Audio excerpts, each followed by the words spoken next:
Hey there, Fletch from All Things Overlanding here. On today's gear review, I'm going to be talking about my Get Out Gear down puffy blanket. I actually took this on a 4-day overlanding trip that I took to the Upper Peninsula of Michigan. I would say that the temps probably dropped down to, high 40s, mid to high 40s, low 50s with a pretty good amount of wind mixed in, some thunderstorms. So kind of all kinds of weather. And I tried this thing out for like 4 days, 3 nights. So I'm going to kind of give you guys my thoughts. I'm going to talk a little bit about the features of this blanket. I'm going to show you, I actually packed it up and recorded myself packing it up out in the wild, if you will, just to show you how easy it is, because this is one of the few things that comes with a bag that you can actually get it back into. So I was impressed with that. But I'm going to walk you through everything on that in this video. So stay tuned. All Things Overlanding is brought to you by Red Arc, Power Management Solutions, Rugged Bound Supply Company, rooftop tents, awnings, roof racks, and more. Overland Addict, premium overland gear. Last US Bag, overlanding bags and equipment. Northology Overland, trips, and a monthly overlanding magazine. All of these companies are really amazing, so I highly recommend you click through the links in the description below to learn more about each of them. Alright, so as I mentioned, today I am talking about my Get Out Gear puffy down blanket. It's also kind of a snuggie because it does have some buttons on it that allow you to sort of like wear it almost like a poncho or a jacket. So I haven't used it that way. I've just used it as a blanket. I honestly don't wear snuggies really in my real life, but it's a nice option, right? Like if you were around a campfire or, if my wife went with me one time and wanted to wear it sitting around the fire, you could, use some buttons on it and sort of button it up and use it. Again, so this is kind of the way that it comes. I still haven't taken this tag off of it because I haven't had anything to cut it with on me. I should have when I was out at camp, but it does have on the bag this nice little sort of handle or hitch so you could hook this up via a carabiner and hang it somewhere. I personally keep this in my rooftop tent. It's so small. I mean, you can see the size of this thing compared to my hand, right? It's really, really tiny.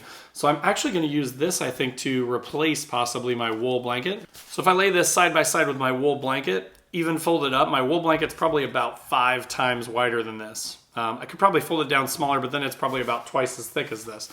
So, this thing is nice because it's super small. Because it's down, it folds up and compacts really small. And then when you pull it out of the bag, then of course it expands, and that down, the air in between the down actually holds the heat in really, really well.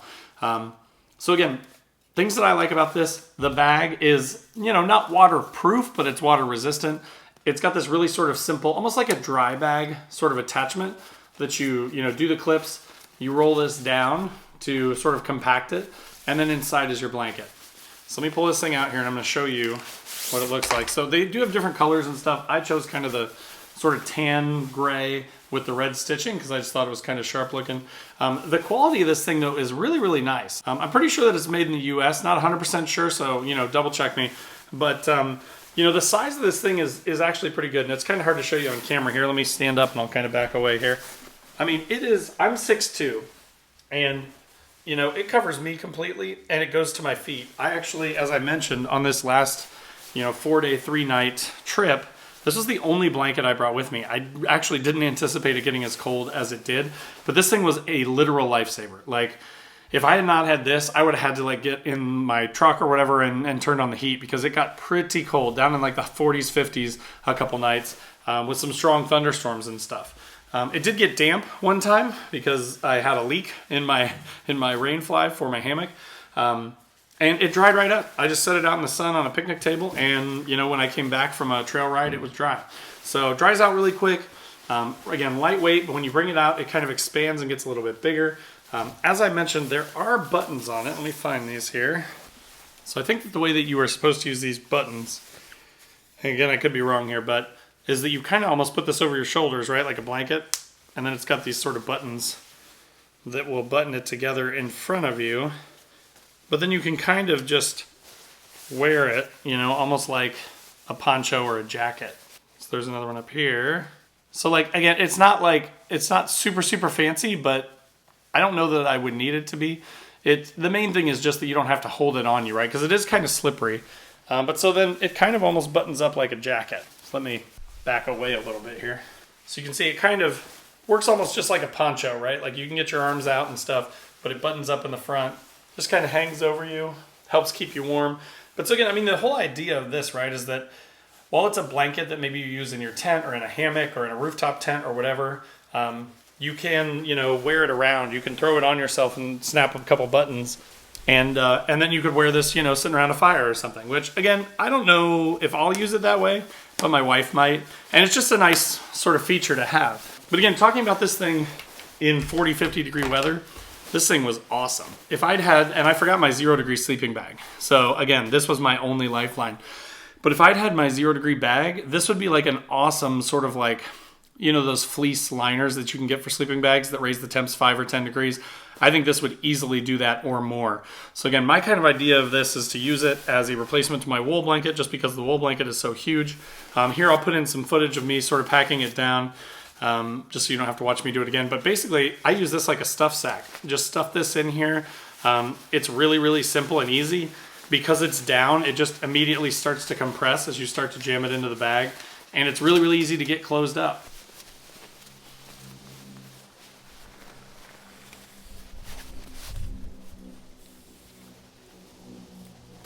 So again, my thoughts are it's really high quality. It's really lightweight. It doesn't take up a ton of room, but it does do a really good job at keeping you warm. If you're properly dressed or you have a sleeping bag and you need something to kind of like, bring your bag down a few degrees, maybe 5 to 10 degrees, this would be a great option. So that's kind of my intention, right? Again, I love my wool blanket. It's great. I'll put a link to that and this down in the description below. If it's really, really cold, I'll probably still use the wool blanket as well and bring this just because it's so small. It fits in my drawer system. It doesn't take up any room. But for the other times, for the other like 3 or 4 months out of the year in the fall when I go, no need to bring that big, huge, heavy, hard to wash wool blanket. I can just bring this thing and use it instead. So I hope that's helpful. I hope that gives you some information about it. I'd never heard of this company before, this Get Out Gear, but again, super impressed in their stuff. So if you haven't checked them out, definitely check them out through the link in the description below. If you're not already, make sure to click that subscribe button, click the bell to be notified when new videos drop. I do a couple videos a week, usually like a gear review, sometimes a do-it-yourself mod or a vehicle modification, and then like a vlog/podcast. So there are links in the description below to all those things, the podcast, Facebook, Instagram. I've also got a Patreon page that's really cool where we are starting to sort of build a community of non-elitist, non-snobby, weekend warrior type overlanders. So if you want to kind of join that conversation, I'd love to have you over there as well. So again, thanks for watching, and check out the links in the description below, and I'll see you next time.